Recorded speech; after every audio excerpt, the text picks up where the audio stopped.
Hello student, good evening. मैं doctor Surendra Kumar. आज मैं आप लोगों को इग्नू जुलाई 2023 के जो छात्र हैं, जो एडमिशन लिए हैं आपको जुलाई 2023 सेशन में, उनको असाइनमेंट कब जमा करना है और असाइनमेंट कैसे बनता है, ये सारी जानकारी मैं आप लोगों को दूंगा।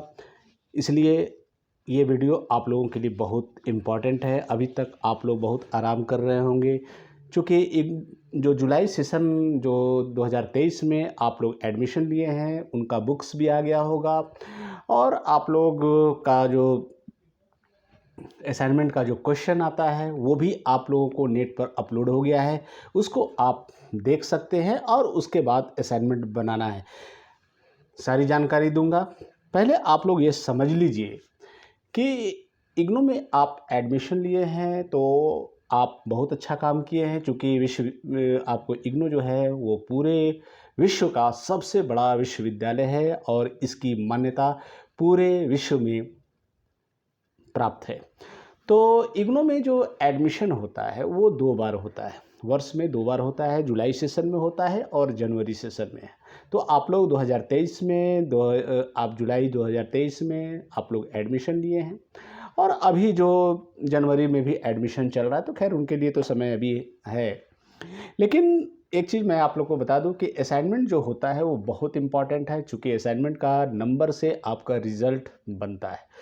असाइनमेंट का 30% आपका होता है और टर्म एंड एग्ज़ाम जो आपको होगा उसमें 70% आपका होगा। दोनों को मिलाकर रिजल्ट बनता है। एक चीज़ और मैं बता दूं, बहुत इम्पॉर्टेंट चीज़ है कि अगर आप असाइनमेंट जमा समय पर नहीं करेंगे तो आप एग्जामिनेशन भी नहीं दे पाएंगे। इसलिए ये जानना बहुत ज़रूरी है कि असाइनमेंट आपको जमा कब तक करना है। तो आपको जो जुलाई सेशन में जिन्होंने एडमिशन लिया है, जुलाई 2023 में जो एडमिशन आप लिए हैं, उसको जमा करने का, असाइनमेंट जमा करने का अंतिम तिथि जो है, अंतिम डेट जो है 31 मार्च 2024 निर्धारित है।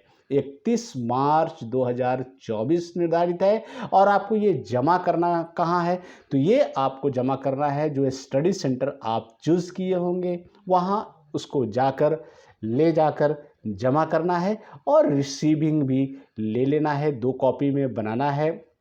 एक कॉपी आपको सेंटर पर जमा कर देंगे, स्टडी सेंटर में जमा कर देंगे और एक कॉपी आप रिसीविंग करके रखेंगे। तो अब एक चीज़ और है कि आप इसको कैसे बनाएंगे। अब आपके पास बुक्स आ गए होंगे, हो सकता है नहीं भी आया होगा बुक्स आपके पास, तो आप स्टडी सेंटर में संपर्क कर सकते हैं। वहाँ भी बहुत सारे बुक्स हैं, अवेलेबल हैं, आप वहाँ से भी ले सकते हैं। उसको देखकर आप बना सकते हैं।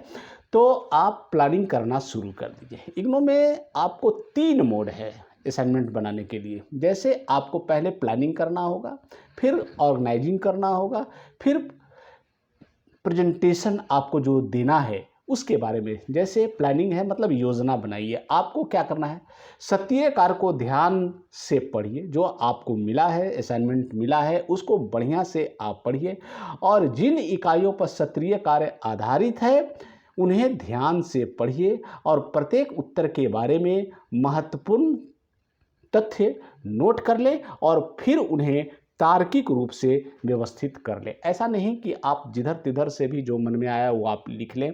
इग्नू का जो स्टडी मटेरियल होता है उसमें बहुत सारे प्रोफेसर जो होते हैं वो सेंट्रल यूनिवर्सिटी के होते हैं, दिल्ली यूनिवर्सिटी के होते हैं, बीएचयू के होते हैं, जामिया मिलिया के होते हैं और भी बड़े बड़े यूनिवर्सिटी के प्रोफेसर रैंक के लोग रहते हैं। कुछ फॉरेनर भी हैं।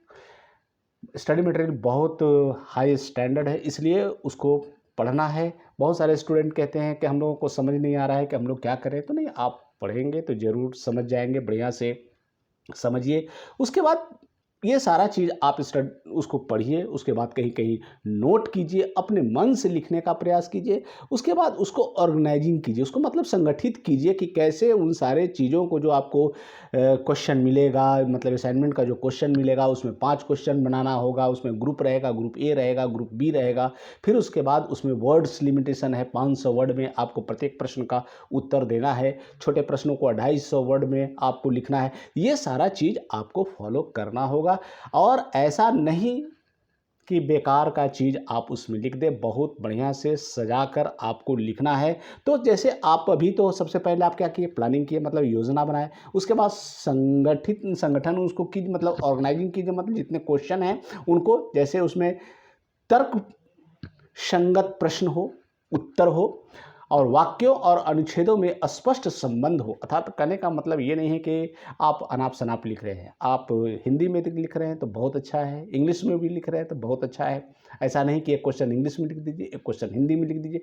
नहीं, अगर इंग्लिश का प्रयोग कर रहे हैं तो एक का इंग्लिश में लिखिए, तो आप दूसरे का भी इंग्लिश में ही लिखिए। ऐसा नहीं कि एक पेपर इंग्लिश में लिख दिए, दूसरा पेपर हिंदी में लिख दिए। ऐसा नहीं करेंगे, ऐसा गलत हो जाएगा।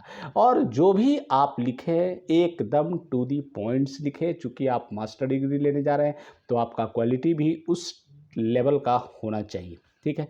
और तब जाकर प्रेजेंटेशन होता है। देखिए, सबसे पहले एक चीज़ मैं आपको बता दूं कि प्रेजेंटेशन जो होता है वो बहुत महत्वपूर्ण होता है।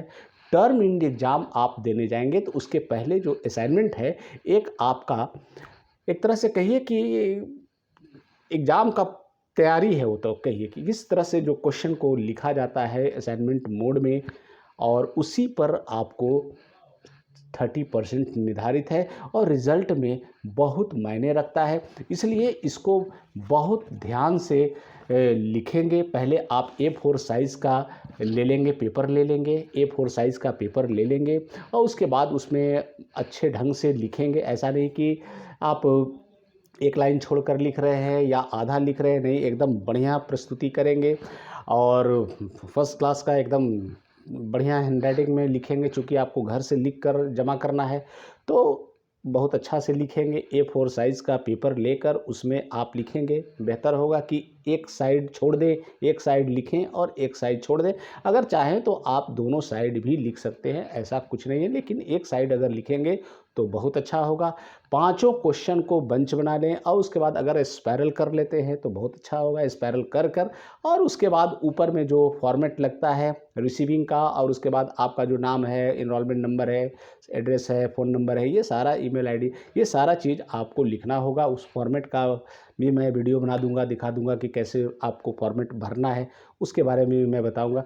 तो आज मैं अभी एग्जामिनेशन डेट के बारे में बताया कि आपको 31 मार्च 2024 तक आपका लास्ट डेट है असाइनमेंट जमा करने का। और दूसरा चीज़ कि आपको जो असाइनमेंट जमा करना है वो स्टडी सेंटर पर जाकर जमा करना है और रिसीविंग ज़रूर लेंगे और बढ़िया से लिखेंगे।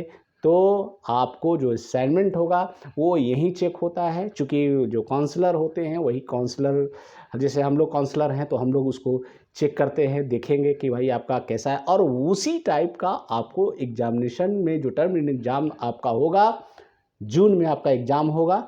फाइनल एग्ज़ाम 1 जून से स्टार्ट होगा 24 में, 1 जून 2024 से। चूँकि इग्नू में छुट्टी में एग्ज़ाम होता है, जून में होता है और दिसंबर में एग्ज़ाम होता है, तो आपका एग्ज़ाम जून में होगा।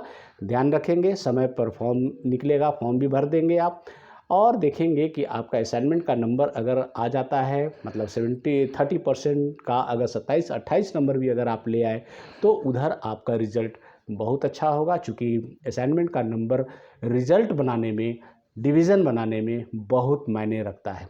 एक चीज़ और मैं बता दूं कि इग्नू से संबंधित और बहुत सारे लेक्चर मेरे यूट्यूब चैनल पे उपलब्ध है, आप वहां भी जाकर देख सकते हैं। थैंक यू, धन्यवाद।